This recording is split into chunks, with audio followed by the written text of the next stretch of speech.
If you're waiting for someone to hand you a permission slip, you're not going to get one from me. In fact, this is your problem, is that you're looking for someone else to make you feel this way. You are waiting for someone else's permission to embody the highest, fullest version of yourself, the version of yourself that you came here to be, mind you.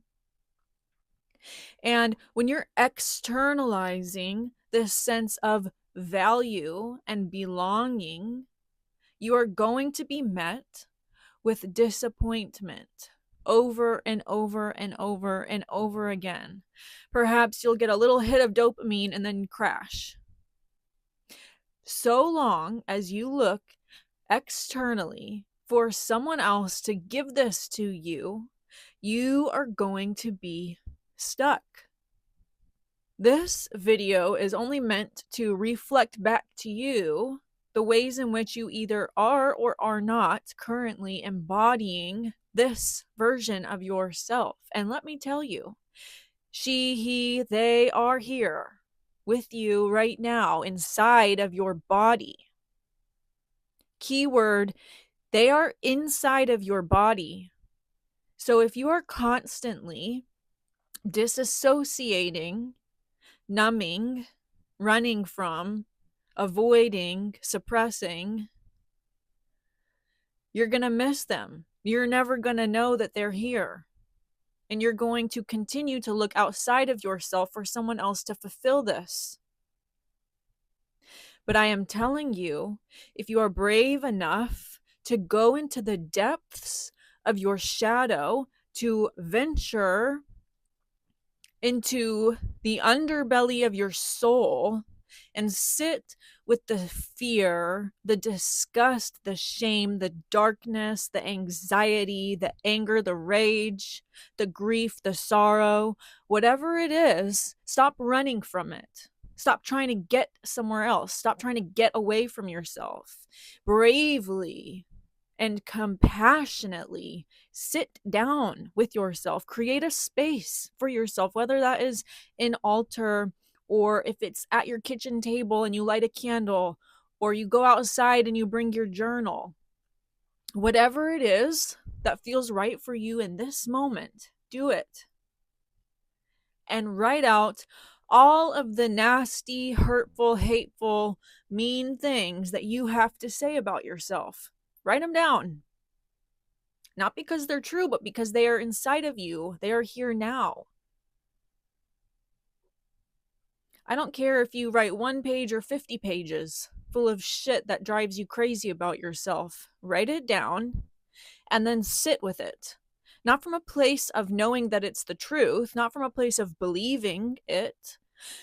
Sit with it from the place of divinity, from the space of unconditional love and compassion. Sit with the words that you wrote about yourself and hold yourself and say sorry. Tell yourself, I love you. Tell yourself, I'm so sorry I have hurt you. I'm so sorry I've said these things about you. I am so sorry that when you were down, I drug you deeper. I'm sorry that I kicked you when you were already down. This is how you rebuild trust with yourself. This is how you rebuild a relationship with yourself, is not through avoiding all of the things that you think about yourself, but through sitting down with them and looking them face to face and choosing to comfort yourself. Not only the version of you that thinks these things, but the version of you that you're telling these things to. Because the relationship that you have with yourself is the most sacred relationship you will ever have in your entire life. You truly are your best friend. You are the only person who has been through your entire life thus far and will continue to move forward with you through it all, through all of the heartache, through all of the celebrations, through all of the birthdays, everything. You are the only one who has been there with yourself through everything.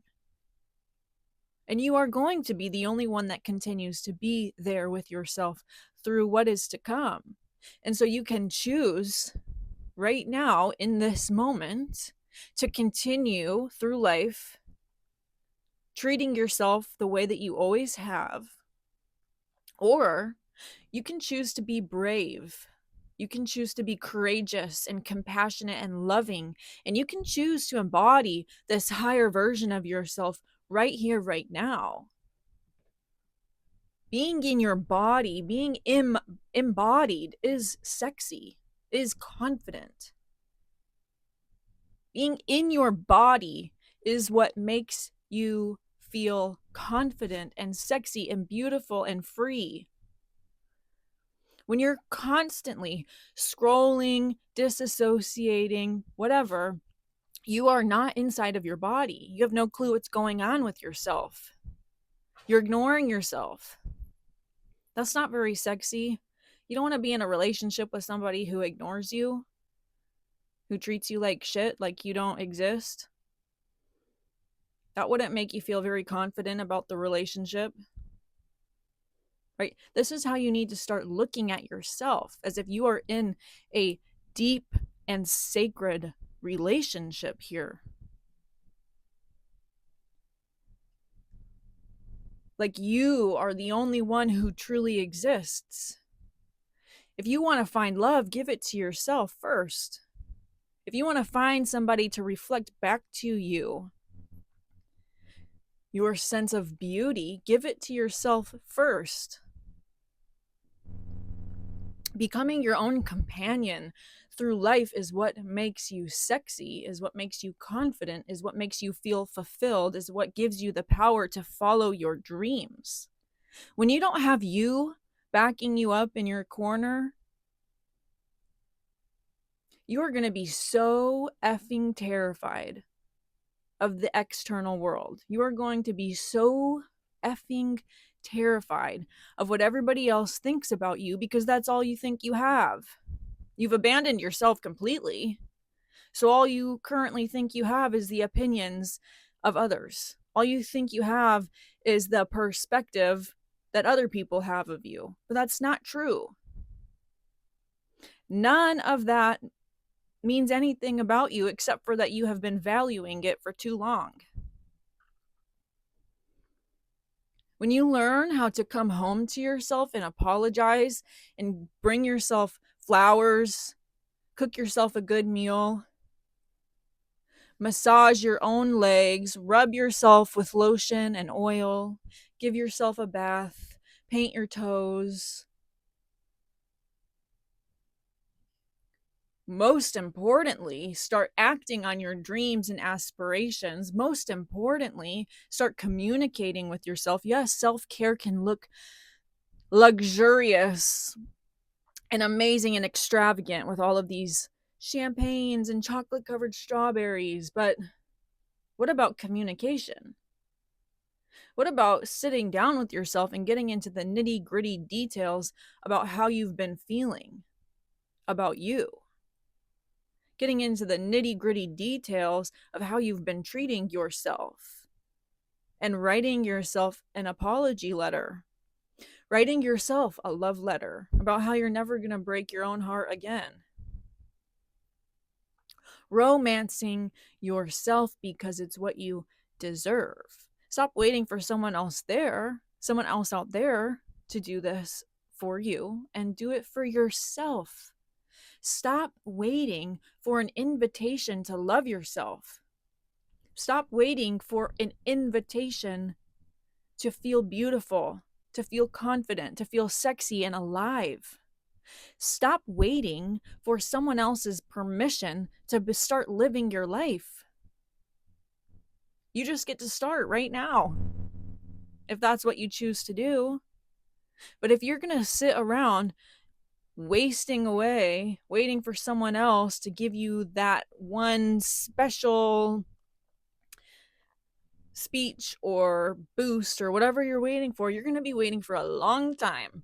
because all you're really waiting for is you to notice yourself, to pay attention to yourself, to treat yourself with dignity, to treat yourself with respect. You are waiting for you. You are waiting for you to romance yourself in the deepest way, in the best way, because you are the only one who truly knows the core of your desires. You know yourself better than anyone in this entire world. So, who better than to treat yourself like the queen you deserve to be treated, or I should say, king? I don't know who's watching this. I just say that because I identify as a woman, but I'm talking to not myself, I'm talking to you. So, whatever you identify as, who better than you? Who better than you to treat yourself like the royalty that you deserve to be treated like? Okay? I love you. But the question is, do you love yourself? Not just with your words, but with your actions.